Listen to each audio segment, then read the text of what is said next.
13h au cœur d'LCI Midi, comme tous les dimanches. Bienvenue dans le grand débrief. Oui, la vie politique qui s'écrit comme chaque week-end et chaque dimanche en particulier dans LCI Midi. La vie politique matinée, bien sûr, de sanitaire.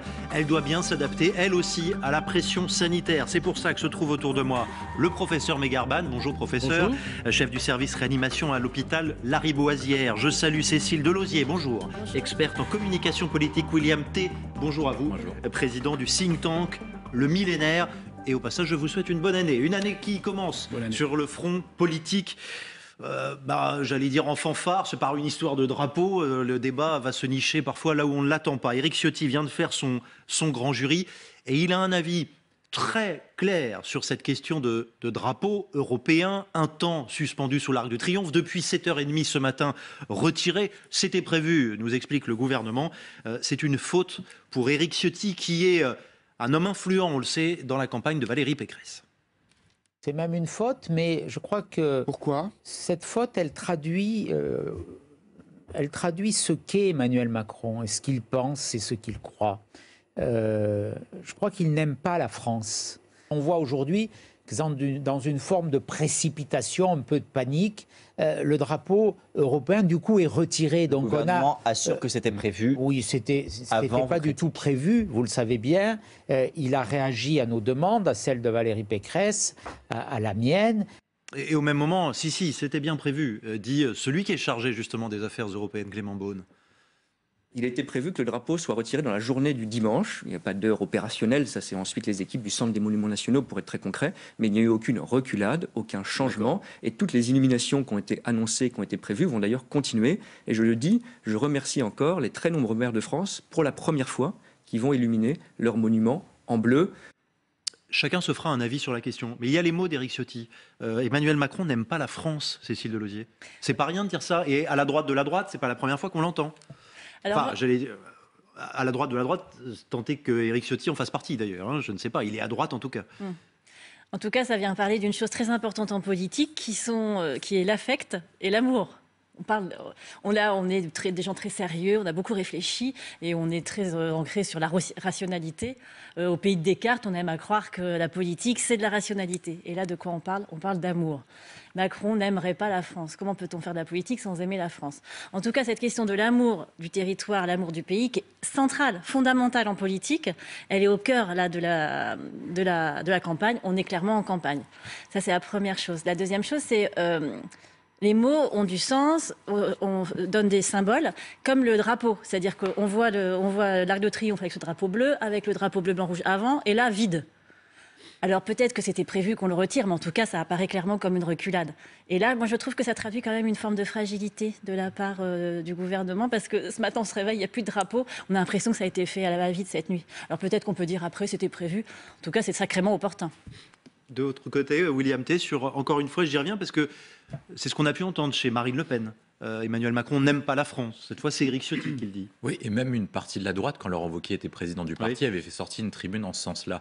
Je pense que ce qui se joue, c'est une question de plutôt que d'amour, parce qu'on ne peut pas supposer que quelqu'un qui devienne président de la République n'aime pas son pays. C'est une question de conception en fait du pays, et ça traduit une question qui va être politique. Ça va être la question de la souveraineté. Comment on délimite ce que c'est que la France au XXIe siècle, et comment on délimite la France dans sa conception et dans la construction européenne. On le sait, la droite, notamment avec Jacques Chirac, avait participé à la construction du traité de Maastricht avec François Mitterrand en 1992. Et maintenant, aujourd'hui, la droite a une tendance à vouloir sortir en fait de cette question d'intégration poussée qui pourrait aboutir au fédéralisme, et surtout c'est une question pour piéger Emmanuel Macron. Et Emmanuel Macron en même temps a piégé la droite dans l'autre sens. Et maintenant, reste à savoir qui va sortir vainqueur de ce débat. Emmanuel Macron, son objet, on l'a vu dans ses différents vœux ou dans votre émission auquel il est passé, Où va la France, essaie de revenir, il pouvait être tenté de marcher sur une partie de la droite, mais revient à sa conception de 2017 qui est en même temps, à la fois il parle à la gauche, et à la fois il parle à la droite, c'est ce que Alain qui appelle le cercle de la raison. Et dessus, il est en train de préempter l'espace européen, c'est-à-dire que les personnes de centre droit qui choisissent l'Europe pour être tentés d'être votés davantage pour Emmanuel Macron que Valérie Pécresse. Valérie Pécresse également, avec Éric Ciotti, choisissent un positionnement politique qui est notre électorat et pas forcément celui qui est favorable à Emmanuel Macron, mais on va plutôt chercher les électeurs qui sont tentés par Éric Zemmour et Marine Le Pen. Et ce qui va se jouer, c'est marquer la différence pour Valérie Pécresse, qui pouvait être vue, je crois qu'elle a été caricaturée comme Macron en jupe, qui pourrait être de se démarquer d'Emmanuel Macron sur différents sujets. On l'a vu sur la question du drapeau, sur la question de la souveraineté, sur la question de l'Europe, et on va le voir prochainement sur la question des fonctionnaires et de la réforme économique. Moi, ce qui me paraît intéressant aussi, c'est comment on va toucher les gens qui s'intéressent peu à la politique. Aujourd'hui, il y a un Français sur deux qui n'est pas encore vraiment engagé dans cette campagne, je veux dire, intellectuellement. Et là, sachez qu'une image vaut 10 000 mots. Donc cette image de l'Arc de Triomphe circule dans tous les réseaux, y compris chez des gens qui ne sont pas intéressés ou passionnés de politique, comme nous tous ici. Et donc l'image compte. L'image compte énormément, beaucoup plus que les mots. Et après, il y a les mots qui font des images. C'est-à-dire que la manière dont on communiquait le personnel politique à ce sujet est intéressante. Je pense à la phrase de Zemmour. Après le saccage et l'empaquetage, l'outrage. L'outrage. Il fait des vers, il fait des fers et ça rime. Donc il y a aussi une tentative d'illustration par l'image. En fait, moi qui travaille dans la communication, je peux vous dire que les images sont beaucoup plus performantes que les idées. En tout cas, par rapport à l'ensemble des citoyens. Vous qui travaillez dans la communication, vous n'aurez pas non plus, vous aurez remarqué que du côté de la majorité, on aime à souligner à travers cet épisode du drapeau la similitude, le parallélisme entre peut-être Valérie Pécresse et les Le Pen. Je dis les Le Pen parce que, en l'occurrence, Amélie de Montchalin tout à l'heure sur LCI fait référence au père dans la famille Le Pen. À rajouter un mot qui est celui de mondialiste. Et celui qui a utilisé ce mot dans nos souvenirs, c'est Jean-Marie Le Pen. Et ça montre qu'aujourd'hui, à la tête des LR, on a quelqu'un qui d'abord porte une atteinte grave à ce qu'est le président de la République dans son action, et qui adjoint un mot que Jean-Marie Le Pen brandissait à tout bout de champ, pour rappeler que les uns et les autres n'étaient pas, au fond, français dans la politique qu'ils menaient et n'étaient pas au service de la France. La secrétaire d'État qui répond à Éric Ciotti, qui caricature Emmanuel Macron en mondialiste, qui aimerait plus le monde, justement, le mondialisme que la France en tant que telle. Ça, on sent que ça va être une stratégie de communication du côté du gouvernement, de l'exécutif, de la majorité en général. Ce qu'on voit en fait depuis les vœux d'Emmanuel Macron, c'est qu'il va essayer de cliver en fait sur deux questions. La question sanitaire et la question européenne en étant président de l'Union européenne depuis hier. Et en fait sur ces deux positions, il apparaît opposition centrale en fait. Alors que sur les autres positions, il apparaissait plutôt marginal et plutôt au centre-gauche, alors que le pays était en train de se droitiser. C'est pour ça qu'il choisit ces deux questions, pour essayer de cliver l'électorat LR, parce qu'on quand on regarde les enquêtes d'opinion, on voit que l'électorat LR est partagé sur la question européenne. Il y a une partie de LR qui est plutôt sur une tentation de revenir à un État-nation classique ou à une Europe des nations, et une autre partie qui est très européenne. Et donc du coup, il oblige Valérie Pécresse à se positionner, à choisir un camp, alors que jusque-là, elle avait habilement choisi à la fois de parler aux électeurs de Macron et également aux électeurs de Fillon, tentés par Éric Zemmour et Marine Le Pen. Et la difficulté qu'a Emmanuel Macron, c'est qu'autant en 2019, ça avait marché lorsqu'il avait forcé François-Xavier Bellamy à marcher dans les pattes de Jordan Bardella aux européennes de 2019, mais maintenant, la conception des Français a changé sur la conception de la souveraineté. Quand on prend l'enquête qui est publiée annuellement en septembre de Ipsos Fracture Française, on a vu qu'il y avait une rupture sur la question du coronavirus et depuis l'émergence de la crise sanitaire. Autant les Français étaient très poussés sur la question du libre-échange, de la mondialisation, ils étaient même plutôt favorables en se disant que le libre-échange et l'ouverture étaient plutôt une opportunité pour la France. Maintenant, avec la crise du coronavirus, il nous a conduit à mettre d'autres questions sur la table, sur la question de la réindustrialisation, etc. Ils sont tentés par une forme, en tout cas, ils demandent davantage de protection. Et donc, du coup, l'électorat est en train de muter. Si en 2019, m'aurait posé la question, est-ce que Emmanuel Macron a réussi son coup, nous aurait dit oui à 100%. Là, c'est beaucoup plus partagé en 2021 et surtout en 2022. On voit quand même Éric Ciotti qui pousse à droite Valérie Pécresse, la candidate Valérie Pécresse. Est-ce que ça peut devenir une difficulté pour elle ? Alors déjà, moi, je voudrais revenir sur le terme de mondialisme, parce que quand on parle de mondialisme et que la ministre macroniste dénie ce qualificatif, on entend aussi, de l'autre côté, par opposition, nationalisme. Et elle, c'est sa stratégie à elle, que de pousser Ciotti du côté du nationalisme. Ce à quoi il répond « j'aime la France ». Donc en fait, il faut l'aimer, mais pas trop quand même, parce qu'on arrive après à des notions qui font très peur. Donc ça, c'est ma première remarque par rapport au vocabulaire choisi. Par rapport à Valérie Pécresse, elle a gagné de justesse par rapport à 60-40 grosso modo. Oui, mais bon, un peu il est arrivé plus. premier, donc il a quand même une prime de crédibilité dans le parti. Et il ne se prive pas de le rappeler. Il ne se prive pas de le rappeler, il défend son camp, il a raison. Après, elle est vraiment dans une logique de consensus. Contrairement à ce que faisait Fillon il y a aux précédentes présidentielles, lui, c'était vraiment, il s'était mis tout seul, il avait quitté le parti, etc. Enfin, en tout cas, au niveau des structures, de la stratégie politique. Là, Valérie Pécresse est beaucoup plus dans une dynamique de consensus. Donc oui, c'est effectivement, par moment, elle doit faire le grand écart entre lui et les autres, mais il faut qu'elle le fasse.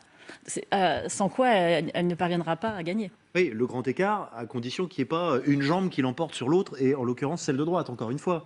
William Tay. La difficulté, c'est qu'en fait, il y a eu un moment Pécresse où on a vu qu'elle était montée dans les sondages. Quand on regarde la montée, en fait, elle prend environ 3 à 4 points du côté des électeurs de Fillon tentés par Éric Zemmour et Marine Le Pen. Elle en prend 2 à 3 des électeurs d'Emmanuel Macron. Et donc, du coup, si elle veut espérer aller au second tour, elle doit continuer à marcher sur ses deux jambes. Si elle continue à s'enfermer dans des polémiques telles que celle-ci, une partie des électeurs de Fillon qui étaient tentés par Macron et qui étaient revenus vers elle pourrait revenir vers le président de la République, et c'est ça tout l'enjeu pour elle. Et donc la difficulté, c'est d'articuler un discours qui soit à la fois cohérent, qui permette de parler à sa droite, mais également aux électeurs plutôt au centre, et de continuer à marcher sur ses deux jambes. À chaque polémique, Emmanuel Macron, évidemment enfin stratège et enfin d'héritier de François Mitterrand, parce qu'il s'inspire de la campagne de François Mitterrand en 88, la France unie, va essayer en fait de prendre les sujets les plus polarisants pour obliger Valérie Pécresse à se positionner sur sa plus à droite possible, vu que vraisemblablement, en raison de la crise sanitaire, d'une faible mobilisation et de l'abstention, ce sera son adversaire au second tour. Et donc, du coup, il va essayer de l'emporter plus largement pour prendre des sujets de plus en plus consensuels et obliger Valérie Pécresse à se positionner sur les thèses d'Éric Zemmour et de Marine Le Pen.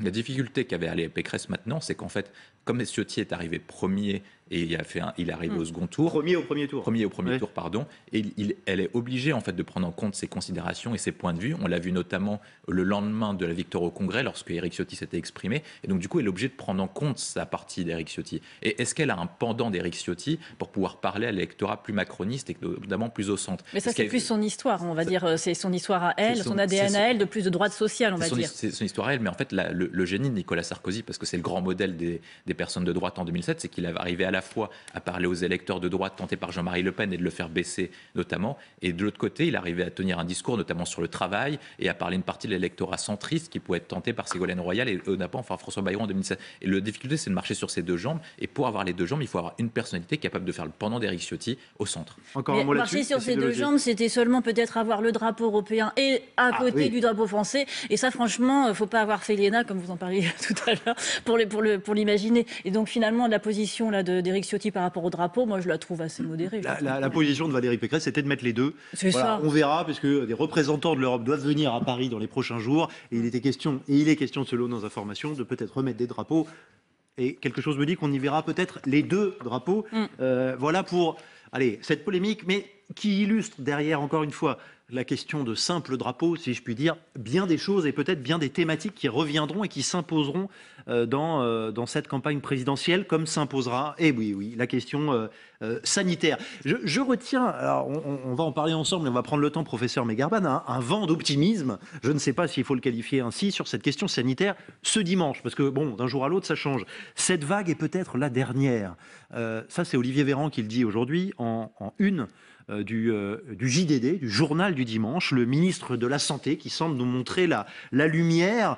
Ce variant est moins dangereux, affirme-t-il. Il est questionné. Est-ce qu'il est moins dangereux, assure-t-il, ce qui explique peut-être l'allègement des mesures d'isolement. Ce sont les dernières informations, celles de ces dernières heures.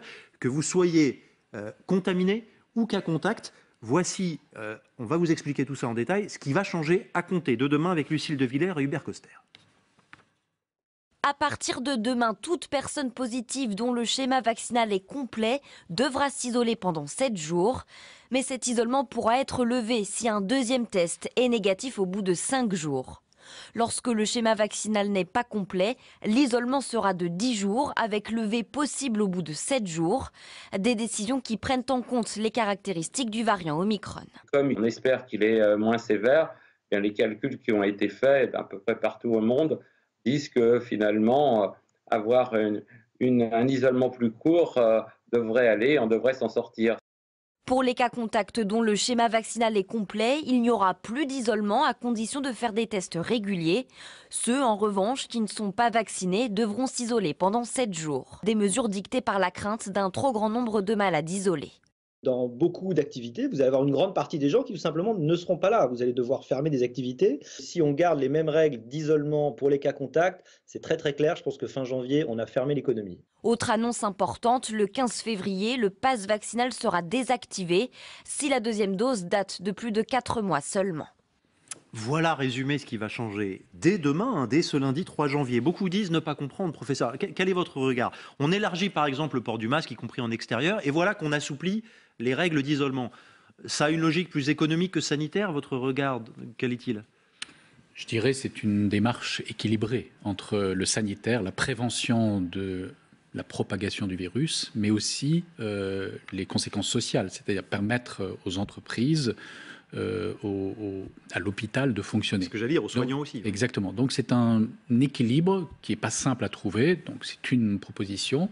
Je crois que de toute façon, elle s'inscrit dans la stratégie de réduction du risque. Évidemment, le risque zéro, quand on raccourcit les durées d'isolement, notamment pour les personnes infectées, n'existe pas.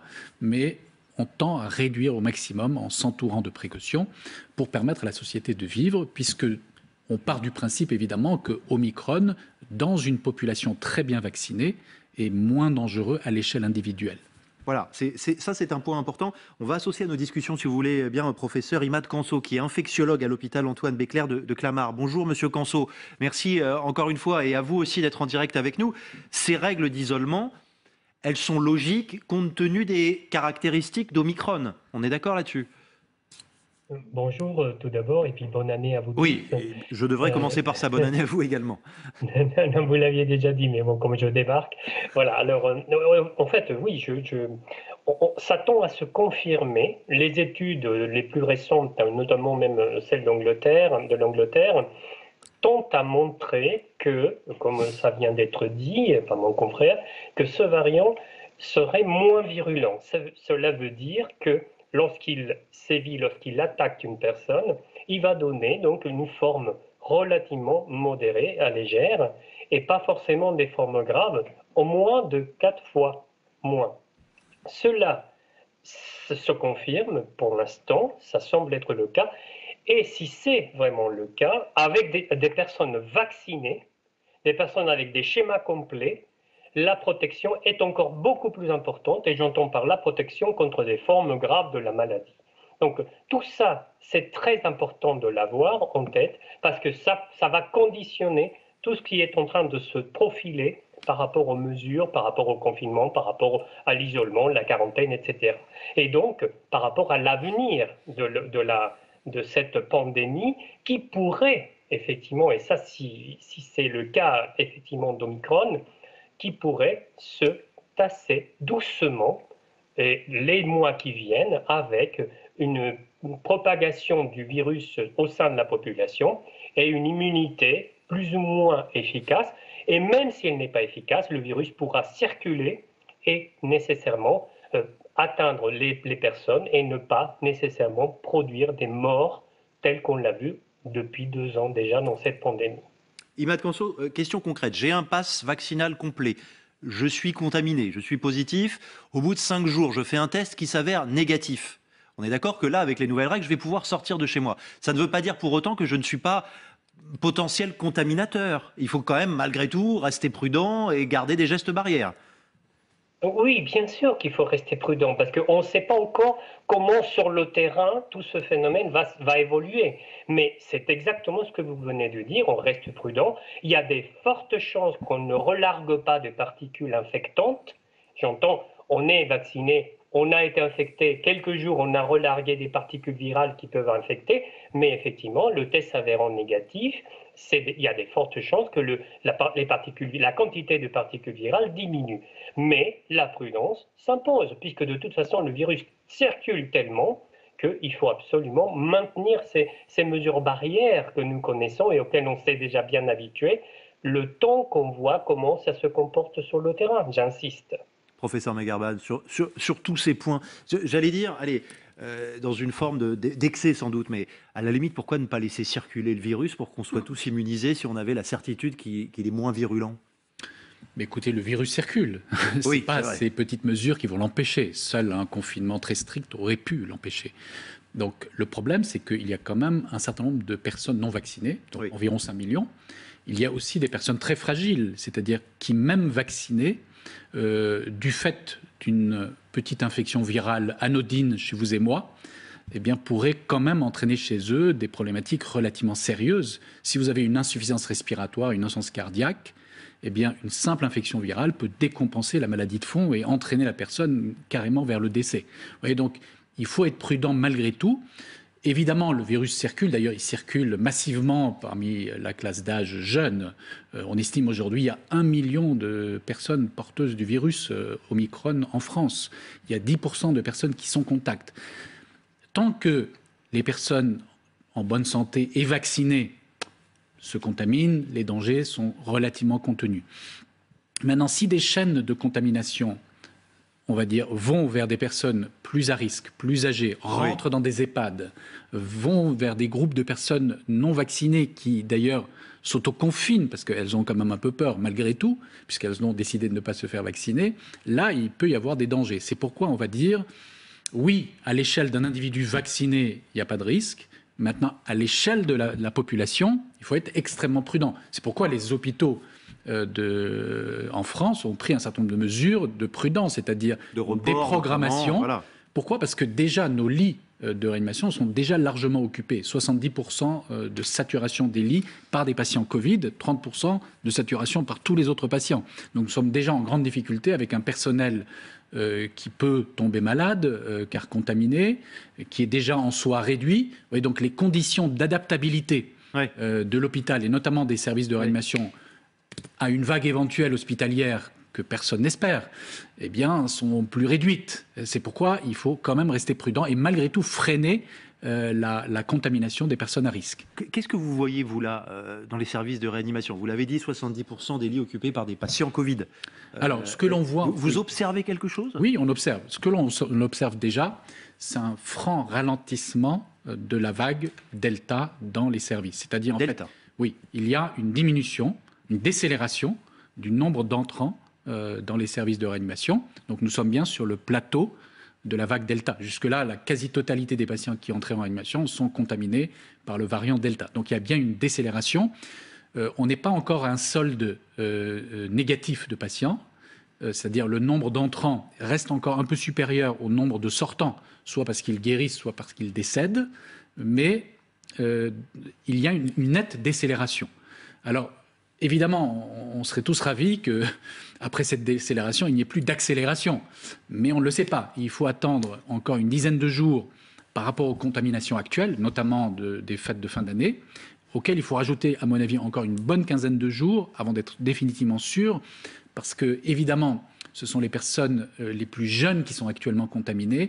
Et le virus, par expérience des autres vagues, concerne les personnes à risque de façon décalée. Et donc, il y a un plus grand décalage que les 10 à 15 jours entre la vague de contamination et la vague d'hospitalisation en réanimation.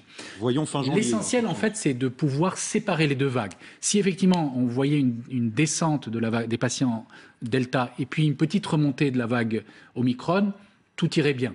Le problème, c'est que les patients qui sont actuellement en réanimation sont les plus graves. Vous voyez, par exemple, chez moi, à Lariboisière, donc nous avons 9 patients actuellement. Ils sont tous intubés ventilés. Donc, ils sont tous très graves. Donc, je ne vois pas comment ils vont sortir dans les 15 jours qui viennent.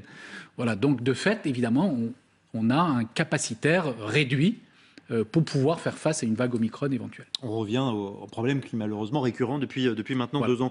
Imad Kanso, j'ai commencé cette page sanitaire avec cette phrase et cette citation d'Olivier Véran. Cette vague est peut-être la dernière. Est-ce que vous avez de bonnes raisons de croire la même chose ? Nous avons des éléments actuellement qui tentent à penser cela. Nous avons tous ces éléments, comme je le disais à l'instant, comme quoi le variant Omicron s'adapterait davantage dans la population et ne tuerait pas la personne, l'individu, l'organisme, que ce soit humain ou animal, qu'il va attaquer. Et ça, c'est l'évolution dite, la meilleure évolution naturelle qu'un agent pathogène peut avoir, c'est-à-dire s'adapter, vivre, circuler, vivre avec son organisme hôte, comme on l'appelle, nous en médecine, c'est-à-dire l'organisme auquel il s'attaque, pour ne pas le tuer. C'est-à-dire il n'a pas d'intérêt à tuer cet organisme dans lequel il va vivre et circuler. Et ça, c'est la situation idéale pour les organismes vivants, quels qu'ils soient, pathogènes ou pas. Donc cette adaptation, cette évolution, qui est naturelle en fin de compte, serait donc en effet un petit peu la fin de la récré pour la mortalité occasionnée par ce virus. Mais je rebondis sur ce qui avait été dit à l'instant, reste un phénomène important à considérer et qu'il ne faut pas oublier, et c'est la raison pour laquelle le ministère et l'État a misé là-dessus, c'est que, encore une fois, la vaccination nous protège, ne serait-ce que partiellement, contre ce variant-là. Oui. Donc, s'il va rencontrer en plus une population avec un rappel de vaccination correct, donc une immunité, et puis l'immunité dépassée des infections passées, là, on aura aussi tout à gagner. Il ne faut pas oublier ce détail-là qui n'en est pas un. Oui, qui n'est pas du tout un détail quand il reste 5 millions de non-vaccinés. Alors, oui, professeur Megarban. Absolument. Effectivement, ce qui vient d'être présenté par le professeur Conso, c'est l'hypothèse principale de l'histoire naturelle que l'on espère tous. Mais il y a quand même 2 points, on va dire, de réserve. Le premier, évidemment, c'est peut-être, comme on l'a dit, la dernière fois où une épidémie cause autant de morbimortalité, mais on s'attend à ce qu'il y ait de nouvelles épidémies par des nouveaux variants, mais qui peut-être se comporteront de façon plus bénigne, c'est-à-dire d'autres Omicron plutôt gentils, mais qui ne vont pas disparaître tout d'un coup comme ça. Non, mais qui n'entraîneraient pas de vague. C'est la première réserve. La deuxième réserve très importante, c'est que, attention, l'immunité après une infection par un coronavirus a tendance à se réduire spontanément, qu'elle soit post-vaccinale ou qu'elle soit post-infection naturelle. Avec les coronavirus qui sont responsables de rhume, on peut faire un rhume 2 fois, 3 fois par an. Donc il n'y a pas d'immunité, on va dire, qui défend. Donc de fait, il faut s'attendre, si on veut effectivement que les nouveaux variants cohabitent parfaitement avec l'hôte humain, il faut s'attendre à ce qu'il y ait des rappels de vaccination réguliers pour pouvoir maintenir l'immunité collective à un bon niveau pour éviter la morbimortalité. On se connaît depuis longtemps, il faut toujours un discours équilibré et vous êtes là pour le tenir. Merci à Ahimad Kanso d'avoir pris le temps de nous éclairer sur l'aspect infectiologie de cette situation sanitaire. Et ensemble, on va continuer à s'interroger sur cette rentrée qui se profile et sur la campagne présidentielle dans tout ça. Comment elle se décline à travers une telle situation sanitaire? On va y revenir. Quelle rentrée demain dans les entreprises, dans les écoles aussi? Le protocole change. Si vous êtes parents, grands-parents, on va vous expliquer ça tout de suite. Votre programme avec American Express. American Express, aux côtés de chacun de nos entrepreneurs. Votre programme avec groupeverlaine.com. Isolation de maison par l'extérieur avec aide de l'État. groupeverlaine.com.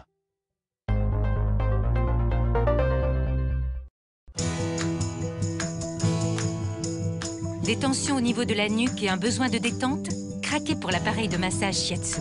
Ces 4 têtes de massage à rotation opposée permettent un massage intensif au niveau de la nuque. Utilisez-le également pour vous soulager le dos, le ventre ou encore les jambes. Appareil de massage Shiatsu pour nuque Silvercrest, 29,99 €. Dès lundi, en exclusivité chez Lidl. Lidl, le vrai prix des bonnes choses. Supermarché concerné sur Lidl.fr. Le cercle existe depuis la nuit des temps.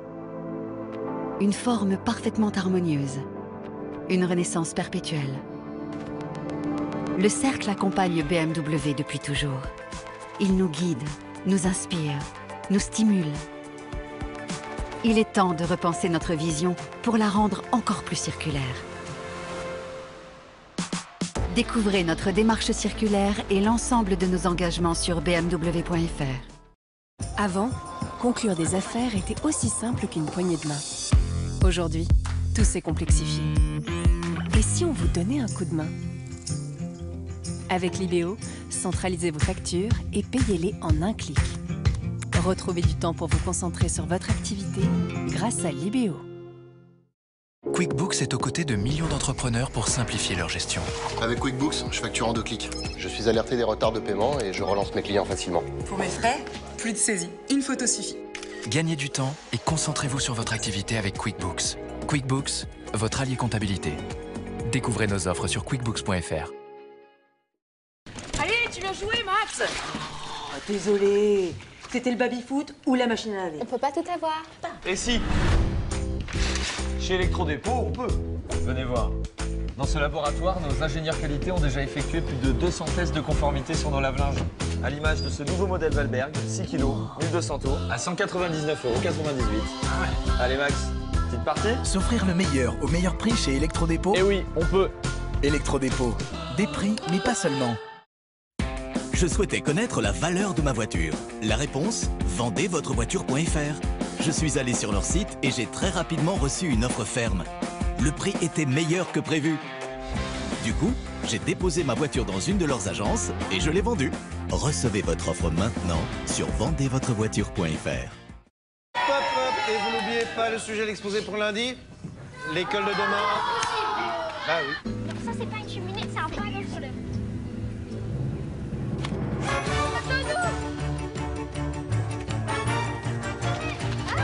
Les renforts sont là. C'est tous ensemble que l'on peut agir pour l'environnement. Rejoignez les 3,9 millions de clients Engie qui ont fait le choix des offres d'électricité verte. Engie, premier fournisseur d'électricité verte en France. Votre programme avec American Express. American Express, aux côtés de chacun de nos entrepreneurs. Votre programme avec groupeverlaine.com. Isolation de maison par l'extérieur avec aide de l'État. groupeverlaine.com. À 13h31, comme tous les dimanches, le grand débrief du dimanche dans la LCI Midi qui est dominé par la situation sanitaire et pour cause. Demain, c'est une rentrée encore pas tout à fait comme les autres qui se profile. On se demande tous à quoi elle va ressembler, que ce soit dans notre entreprise, que ce soit dans notre école, que ce soit en somme dans notre vie quotidienne. Dès hier, d'ailleurs, l'économiste Olivier Babot résumait parfaitement les choses. C'est vrai que si on garde les mêmes règles d'isolement pour les cas contacts, c'est très très clair. Je pense que fin janvier, on a fermé l'économie. Donc il va falloir changer de doctrine. On l'a déjà vu au mois de décembre, parce que vous aviez dans chaque école primaire, dans chaque classe, vous aviez 3-4 cas contacts par semaine, donc c'est pas tenable. Voilà. Mais moyennant ce point, je crois que on devrait pouvoir y arriver. Il a été entendu, Olivier Babot, puisque les règles d'isolement ont donc été assouplies, y compris pour le variant Omicron. Vous les voyez, si vous avez un schéma vaccinal complet et que vous êtes positif, 7 jours d'isolement, 5 même seulement si vous êtes après testé négatif. Si vous êtes non vacciné ou avec un schéma vaccinal incomplet, ce sera 10 jours d'isolement. Assouplissement également des règles pour les cas contacts. Et ça aussi, ça a toute son importance pour que la vie économique continue à se dérouler normalement. On va parler de l'école dans un instant, mais parlons peut-être de la vie en entreprise. D'abord avec Jean-Christophe Sibéras qui nous a rejoint. Bonjour à vous, vous êtes directeur des ressources humaines, dirigeant de New Bridges, membre du cercle des DRH européens. Est-ce que vous avez des retours inquiets, Jean-Christophe Sibéras, sur le terrain de ce qui se profile à compter de demain ? Écoutez, jusqu'à ce matin, c'était quand même beaucoup de soucis devant l'explosion et le risque des cas contacts. Bon, là, les choses se sont assouplies et allégées. Là, on a su que l'expliquer que les salariés pourront, pour ceux qui ne peuvent pas faire du télétravail, pourront revenir plus tôt que prévu. Donc, les choses se passent moins pire, j'allais dire, que prévu, avec évidemment toujours marge d'incertitude si la contamination continue à ce rythme, au rythme actuel. Moins pire, on imagine que des structures, peut-être d'abord à commencer d'ailleurs par les petites structures, peuvent se retrouver à l'arrêt assez vite s'il y a une vaste circulation du virus comme elle se poursuit. Ah oui, d'ailleurs, on l'a déjà eu en grandeur réelle pendant les vacances d'hiver. Regardez ce qui s'est passé dans les spectacles qui ont été annulés, dès qu'il y avait un acteur ou deux qui étaient contaminés. Les avions, vous en avez parlé aussi beaucoup d'avions annulés. Donc, de toute façon, on a déjà un peu expérimenté, entre guillemets, à petite échelle, d'une certaine manière, ce qui pouvait se passer au mois de janvier. Donc, les entreprises n'ont pas forcément les moyens toujours de faire attendre leurs clients, parce que finalement, quand les gens ne sont pas là, qu'est-ce qui se passe? C'est le client qui attend pour ses commandes ou ses livraisons. On n'a pas toujours l'intérimaire qui va bien, parce que les intérimaires, ils sont comme tout le monde, ils sont aux situations en risque. Donc, le risque, c'est même le chômage partiel, par exemple, le retour du chômage partiel, ce qui est quand même un problème aussi, de toute façon, pour les entreprises. Nul n'est censé ignorer la loi, mais bon, parfois on peut ignorer les nouveaux règlements, surtout qu'ils évoluent quand même d'heure en heure. Toutes les entreprises connaissent parfaitement les règles, y compris celles qui viennent d'être édictées ce matin? Écoutez, je pense quand même que depuis 2 ans, avec tout ce qui se passe, on a pris l'habitude d'écouter et d'anticiper un peu mieux qu'avant. Tout de même, même quand on est une petite entreprise, quand on pense à ses clients, quand on pense à ses salariés, on est prudent, on fait attention et on anticipe et on écoute. Cécile Delosier, il y a un enjeu de communication, évidemment, à chaque fois, et on le vit depuis 2 ans, avec ces ajustements. On va parler de l'école dans un instant, les entreprises. Enfin, c'est vrai qu'il faut sans cesse envoyer des nouveaux messages. en faisant attention d'être ni trop optimiste ni trop inquiétant. Et puis surtout pour que ça imprime, qu'on ait en tête toutes les règles à chaque fois. Puis il y a une donnée aussi dont on doit parler, c'est le climat anxiogène, parce qu'on dit que l'économie peut s'arrêter si on isole trop, mais enfin l'économie est sacrément altérée par ce climat anxiogène qui fait qu'on a très peur de tout. Moi je voudrais revenir sur ce qu'on appelle la crédibilité politique. On a sans cesse des injonctions très angoissantes, restez enfermés, protégez-vous, etc. Ça c'est la parole politique. Et maintenant, je vais la confronter au réel. Il se trouve que je rentre de l'étranger et que j'ai fait, comme tout le monde, mon vaccin, mon passe sanitaire, etc. Que lorsque je suis arrivée à l'étranger, dans l'aéroport, on a vérifié mes passes, etc. Je rentre en France, avant-hier, à Orly, et là, personne ne contrôle rien. Donc, quelle est la cohérence politique entre la parole politique et l'action politique? Et ça, je pense que c'est le nerf de la guerre, parce qu'on est à 3 mois des élections présidentielles. Si on est juste dans l'injonction angoissante qui, 1, paralyse l'économie, 2, fait du mal à tout le monde, parce qu'on a tous le moral à zéro à force d'entendre ces messages-là, et que par ailleurs, on voit des mesures qui ne sont pas appliquées, comment ça se fait qu'on ne contrôle pas dans les aéroports? Et puis là, demain matin, dans les classes, il va falloir encore angoisser les étudiants, mettre les masques tout le temps pour les petits qui ont 6 ans. Je ne vois pas la cohérence. Et ça, je trouve que ça vient altérer la confiance peut avoir le citoyen envers la parole politique et le politique en général. William T.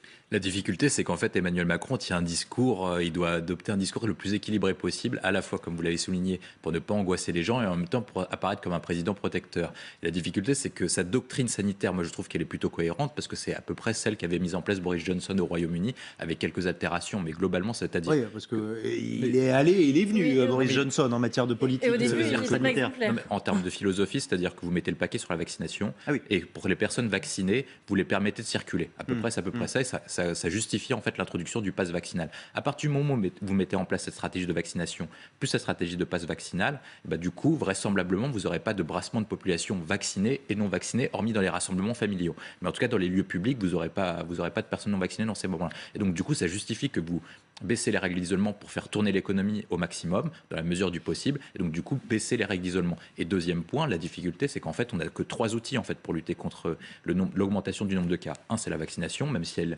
transmet quand même, elle limite la transmission. Deuxième point, c'est les gestes barrières. Donc c'est pour ça que le gouvernement met une grande attention sur ces gestes barrières, avec une communication assez alarmante, du coup, pour induire les gens à faire attention, parce qu'on a vu notamment que plus le gouvernement avait un discours alarmiste, plus les gens faisaient attention eux-mêmes, notamment aux gestes barrières. Et troisième point, c'est les restrictions de liberté. Mais comme le gouvernement ne veut pas entrer dans des restrictions de liberté à 4 mois des élections, je crois qu'on a 98 jours du premier tour de l'élection présidentielle, effectivement. Il lui reste que ces 2 outils-là. Donc il est obligé de mettre le paquet dessus au moins pendant 1 mois, parce qu'il doit tenir un discours d'équilibriste à la fois en laissant ouvert l'économie, en même temps apparaissant comme un président protecteur, notamment pour une raison précise, c'est qu'en fait une partie de l'électorat d'Emmanuel Macron, notamment les retraités, sont demandeurs de mesures de protection supplémentaires. Et donc du coup, si par cas il laissait complètement circuler le virus comme Boris Johnson, il apparaîtrait comme un laisser-faire. Il brandit aussi la sanction. Je pense au télétravail, Jean-Christophe Sibéras. Elisabeth Borne sur LCI, il y a eu d'ailleurs consultation avec les partenaires sociaux. Elle a dit, s'il n'y a pas ces 3 jours minimum de télétravail qui sont appliqués, Jean-Christophe Sibéras, il y aura des sanctions. Ça, c'est de nature à... C'est quoi? Ça inquiète les entreprises ou au fond, tout le monde se dit, on sait bien qu'on ne sera jamais contrôlé parce que le contexte est de toute manière trop difficile? Bon, je crois que Elisabeth Borne, si elle a sorti cette arme, si je puis dire, qui va être votée, là, si je comprends bien, d'ici 15 jours, c'est parce qu'il y avait quand même le sentiment que tout le monde n'allait pas forcément jouer le jeu, hein, et que des règles qui sortent dans un protocole sanitaire, mais le protocole sanitaire, c'est de la soft law, c'est du droit souple. Il y a un moment donné, si vous voulez, l'inspecteur du travail qui arrive dans une entreprise, s'il arrive avec du droit souple, l'entreprise peut dire écoutez, je suis désolé, moi j'ai des clients et je ne peux pas faire. Donc, c'est pas absurde d'avoir effectivement un système de sanctions. Après, il faut quand même s'interroger tout de même sur ce qui se passe. On demande aux entreprises de faire du télétravail, aux salariés, on demande aux gens de se vacciner. Il y a un moment donné, si vous voulez, où on se retrouve au milieu d'un carrefour. On s'interdit dans tous les sens. Donc, moi, je crois qu'il faut aussi quand même s'interroger assez sérieusement maintenant sur l'utilité d'un pass sanitaire pour venir travailler dans les entreprises. Ça se passe d'ailleurs assez bien là où ça est exigé depuis le fin août, dans la santé publique et ailleurs. Donc, il faut quand même s'interroger comme d'autres pays le font en ce moment en Europe. Attendez, quand vous dites s'interroger, vous seriez, vous, favorable à ce qu'on présente un pass vaccinal pour aller travailler? Oui, je pense que ça serait très efficace parce que on voit bien, d'ailleurs, ça s'est bien passé dans la santé publique. On se disait qu'est-ce qui va se passer, les gens vont pas vouloir. Finalement, ça s'est bien passé. Et comme l'entreprise, c'est un lieu très, très structuré, très organisé, les gens peuvent pas se priver d'aller travailler. Je crois que c'est la mesure qui serait probablement la plus efficace aujourd'hui si on veut augmenter significativement le pourcentage des gens vaccinés, ce qui est l'orientation générale de santé publique. Quel est votre regard sur tout ça, professeur Megarban ? On va dire d'un point de vue sanitaire, oui, évidemment, le fait de généraliser le pass vaccinal aux entreprises probablement pousserait quelques récalcitrants à la vaccination. Maintenant, d'un point de vue légal, d'un point de vue du droit du travail, c'est plus compliqué. Il y a quand même une différence entre l'hôpital où vous soignez des personnes fragiles, donc si vous les contaminez, vous pouvez les tuer, et l'entreprise, quand même, ce type de risque n'existe pas. Malgré tout, à nouveau, aujourd'hui, le danger principal, c'est pour les non-vaccinés eux-mêmes. C'est-à-dire quand ils vont dans des lieux publics, que ce soit au travail, pour le loisir, pour la détente, eh bien, ils prennent un risque personnel d'être contaminés parce que le variant est très contagieux et comme vous le savez, évidemment, même si on est très concentré sur les mesures barrières, on va dire une petite faute d'inattention est toujours possible parce qu'on parle à quelqu'un, parce qu'on enlève son masque pour boire un café. Et là, on peut effectivement se faire contaminer. Monsieur Delosier. Ben moi, j'ai envie de vous parler de gens qui ne sont pas vaccinés. Vous en avez peut-être dans vos familles. Moi, il se trouve que j'ai mes neveux et mes nièces qui ne veulent pas se vacciner. Et eux, ils ont l'impression d'être martyrisés, d'être sacrifiés au nom des seniors, qui sont l'électorat principal. En fait, c'est les gens qui votent aujourd'hui en France. Hein. Et alors, vous allez dès demain matin leur dire de mettre le masque tout le temps, de ne pas être vaccinés. Et sachant que s'ils contractent le virus, ils n'auront qu'une forme bénigne. Vous savez, sauf qu'il y a des gens parfois jeunes qui sont en situation Moi actuellement j'ai une patiente l'hôpital. de 21 ans dans le service, intubée, ventilée, extrêmement grave, qui respire sur le ventre. Et est-ce qu'elle était Elle a une paralysie des muscles que l'on induit pour pouvoir l'oxygéner. Son pronostic vital est en jeu. Donc on ne peut pas dire que des personnes jeunes n'ont pas ce risque. Bien sûr, il est plus réduit, donc il ne faut pas faire peur, notamment aux non-vaccinés. Mais pourquoi prendre le risque de se retrouver dans cette situation alors que vous disposez d'un moyen de prévention non seulement parfaitement efficace pour l'éviter, mais en plus très bien toléré. C'est ça qu'on ne comprend pas. Pourquoi éviter? Puisse cette jeunesse pourquoi prendre le risque? Vous entendre. En quoi ça altère la jeunesse de se faire vacciner? J'ai énormément d'étudiants qui refusent d'être vaccinés. Oui, mais ils ont tort. Peut-être qu'il faudrait que je vienne faire un exposé je pense que ce serait votre cours. Puisqu'on fait encore de la pédagogie, encore et toujours. Je remercie Jean-Christophe Sibéras d'avoir été avec nous. Il y a l'angle entreprise, même si tout est lié, il y a l'angle école. Je dis tout est lié parce que les parents, ils travaillent et que parfois, s'ils ne peuvent pas mettre leurs enfants à l'école, ça va compliquer leur vie. Dès demain, ça c'est encore un changement. S'il y a un seul cas positif dans la classe de vos enfants ou petits-enfants de moins de 12 ans, chaque élève devra être testé pour pouvoir revenir en cours tout de suite et il devra montrer son résultat négatif de ce test pour pouvoir revenir à l'école. Et puis il sera testé à J+2, J+4, mais là ce sera plus sur du déclaratif et déclaration des parents sur l'honneur. Jean-Michel Blanquer nous détaillera tout ça demain. Il est l'invité demain matin de LCI. Ce sera important de l'entendre.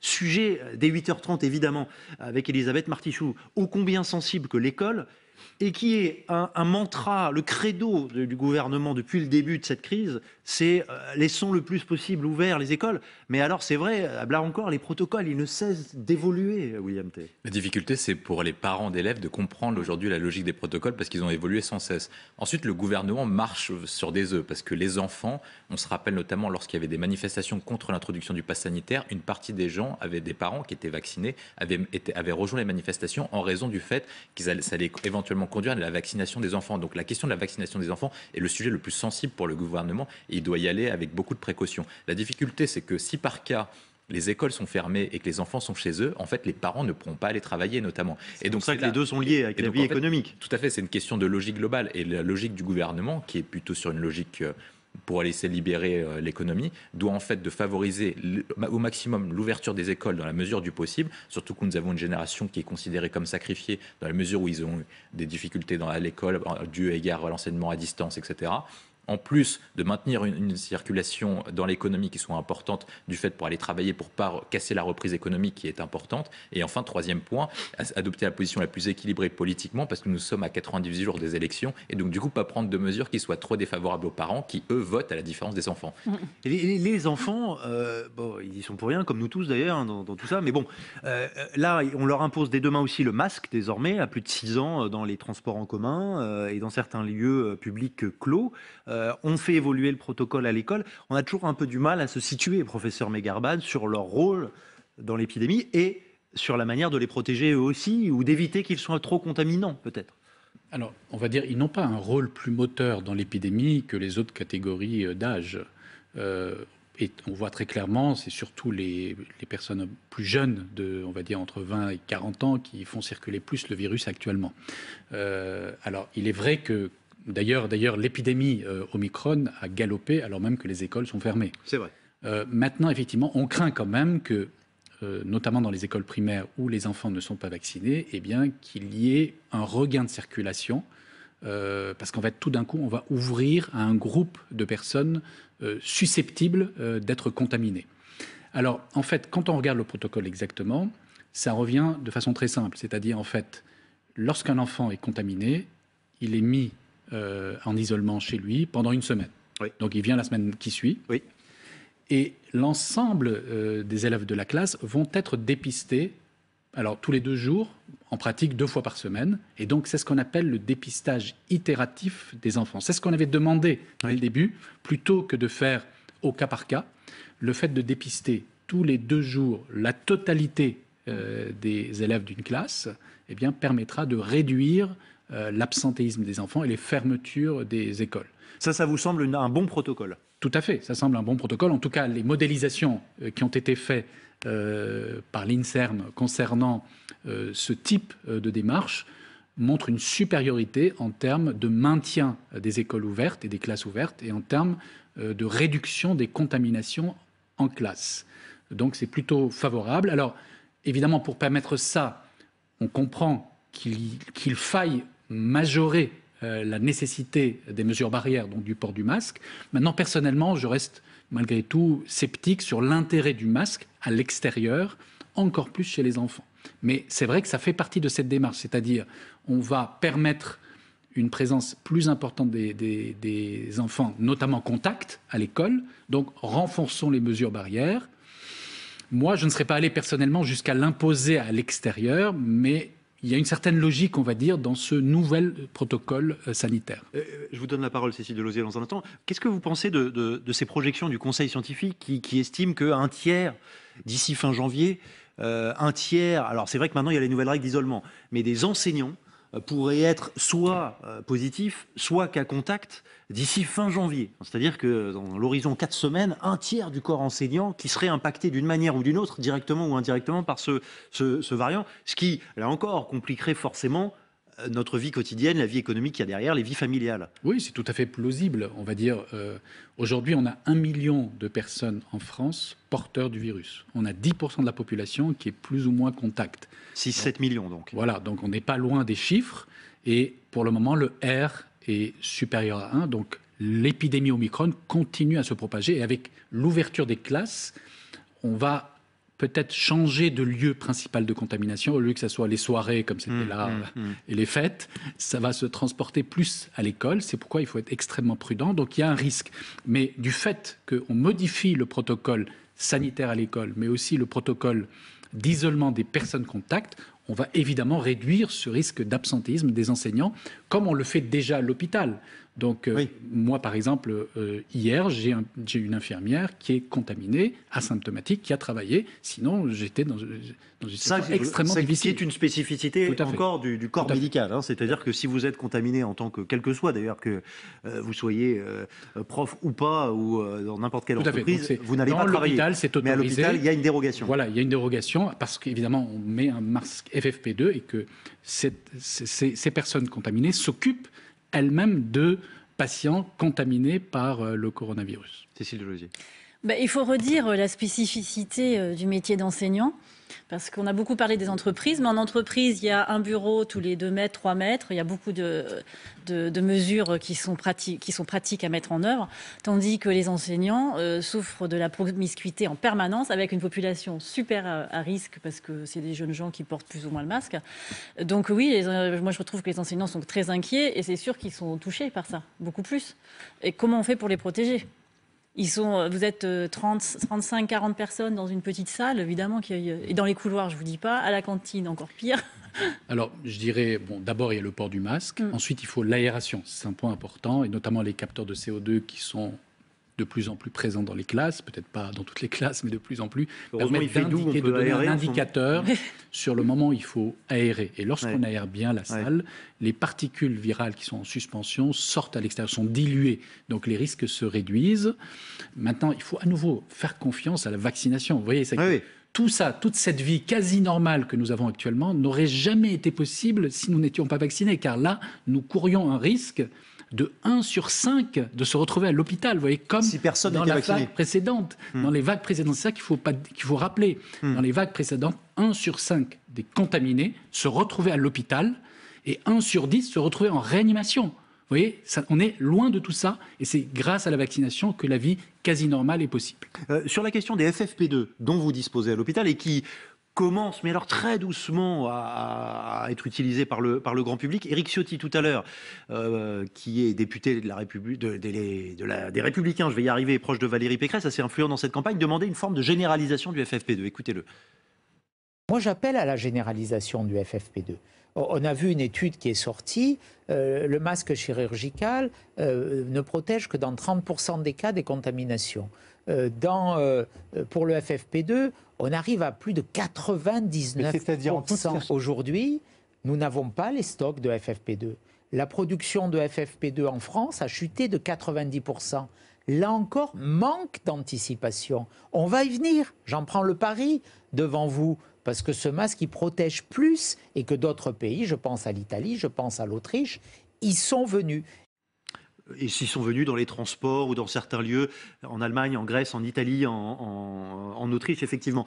Bon, il y a une vingtaine de millions de productions par semaine de FFP2. Mais imaginons qu'on en ait à disposition. Je sais, ça fait déjà une grosse condition. Imaginons qu'on en ait à disposition. Est-ce que ça aurait un sens, selon vous, qu'on soit tous équipés de FFP2 ? Alors, oui, le masque FFP2 réduit de façon importante le risque d'être contaminé. Parce que ça filtre les microparticules, ce que ne fait pas le masque chirurgical, qui est un masque essentiellement anti-projection de postillons. Malgré tout, il est quand même protecteur, donc il ne faut pas non plus dire que ça ne sert à rien. Voilà. Alors, je dirais, le problème du masque FFP2, c'est d'abord il est plus cher, et deuxièmement surtout, il est plus difficile à mettre. Donc effectivement, si on le met mal, finalement, on perd carrément tout l'intérêt du masque. Et on voit bien dans les transports en commun beaucoup de personnes qui mettent leur masque sous le nez ou la bouche qui sort. Donc, si vous voulez, FFP2 ou pas, ça n'a aucun intérêt. Dans les deux cas, ça n'a aucun intérêt, on est d'accord. Donc, je dirais, à mon avis, effectivement, on peut voir des conditions où on pourrait recommander le FFP2. C'est dans des lieux où il y a une très forte circulation des virus. Par exemple, en réanimation, on le met, notamment lorsqu'on rentre dans les chambres, où on fait des actes proches du patient, on met un FFP2. On peut l'imaginer dans d'autres circonstances. Alors certains pays, comme vous dites, l'ont mis dans les transports en commun parce qu'il y a beaucoup de population, c'est pas aéré, donc ça peut se concevoir. Maintenant, dans la vie quotidienne de tous les jours, notamment pour des personnes qui le mettent mais quasiment en continu. Je pense par exemple aux élèves qui, dès qu'ils quittent la maison, on le met sur le nez jusqu'à rentrer le soir. Ça deviendrait vraiment extrêmement difficile. William T, comment on fait campagne dans ce contexte ? Alors, il y a un débat sur qu'est-ce qu'on fait en termes de jauge dans les meetings, est-ce qu'on exige ou pas le pass sanitaire ? Chaque parti a sa position très, très tranchée. Finalement, on se demande même si on va avoir des meetings pendant cette campagne électorale. En fait, les meetings ne sont pas vraiment importants. Il n'y a que le premier meeting qui est important. On le voit dans les différentes courbes et en analysant les dernières élections. Nicolas Sarkozy, avec son discours porte de Versailles, ça lui permet de donner une dynamique. En 2012, François Hollande avait pu sortir son discours « Mon ennemi, c'est la finance » qui lui a permis de prendre des électeurs de Jean-Luc Mélenchon en 2012. Et Emmanuel Macron, parce que c'est mon projet, avait permis, avant les fêtes de Noël, d'arrimer et pas loin de François Fillon. Donc en fait, ce qui compte pour eux en janvier, et vu que la crise, on ne sait pas quand est-ce qu'elle va se terminer, c'est est-ce que les candidats candidats pourront faire leur premier meeting de janvier. Ça, c'est le premier point. Ensuite, sur les différentes campagnes, en fait, les différentes campagnes se jouent désormais à la télévision. Donc, c'est là où vous avez un rôle essentiel. Et donc, c'est à partir de là, comment ils vont faire pour se positionner dessus. Moi, je pense que le principal risque, en fait, pour tous les différents postulants, c'est d'avoir une position alternative à celle d'Emmanuel Macron sur la crise sanitaire, parce qu'en fait, la crise sanitaire va devenir le sujet dominant de préoccupation. Et donc, quelles sont les différentes alternatives en termes de doctrine? Je pense qu'il n'y en a pas beaucoup. Et deuxième point, c'est qu'est-ce qu'ils vont mettre comme polémique dessus sur le président de la République. Et là, je pense qu'en termes de rentrée, le président de la République commet la même erreur qu'à la rentrée 2020. Il commet il y a des petits doutes sur sa doctrine, et donc du coup il est en train de s'enfermer petit à petit dans l'enfer bureaucratique. On l'a vu, il y avait une doctrine qui était plutôt claire pendant les fêtes de Noël. Ensuite, après, on a rétabli le port du masque obligatoire dans certaines zones mais pas dans d'autres, à l'extérieur alors que c'était pas vraiment nécessaire. Et donc du coup on est en train de revenir à la même polémique que sur les commerces essentiels, non essentiels. Donc du coup le gouvernement est en train de s'enliser un peu petit à petit sur la question du risque sanitaire, ce qui était leur grand bénéfice il y a une semaine est en train de devenir peut-être leur boulet pour l'élection présidentielle. C'est très intéressant, c'est un point qu'on va justement aborder dans un instant dans le temps des idées entre Rachel Kahn et Raphaël Enthoven qui vont me rejoindre. Merci beaucoup à vous trois de nous avoir éclairé sur cette situation politique, sanitaire. Les deux ne cessent de s'entremêler, vous le savez et vous le vivez au quotidien. Dans un instant, Rachel Kahn, Raphaël Enthoven.